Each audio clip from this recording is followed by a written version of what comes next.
शिवलिंगावर अर्पण करू नका या वस्तू. भगवान शंकराला शंखाने अभिषेक करू नये असे म्हणतात की भगवान भोलेनाथांनी शंखचूड नावाच्या राक्षसाचा वध केला होता.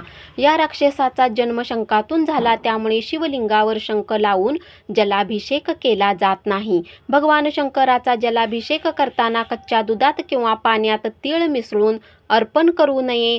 भगवान विष्णूच्या मिलनातून तीळ जन्माला आल्याचे मानले जाते, त्यामुळे शिवलिंगावर काळे तीळ अर्पण केले जात नाहीत. भगवान शिवाला सिंदूर अर्पण करणे देखील अशुभ मानले जाते.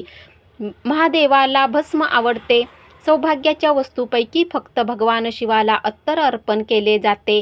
शास्त्रानुसार शिवलिंग हे पुरुष तत्वाचे प्रतीक आहे आणि हळद ही महिलांशी संबंधित वस्तू आहे, त्यामुळे शिवलिंगावर हळद अर्पण केली जात नाही.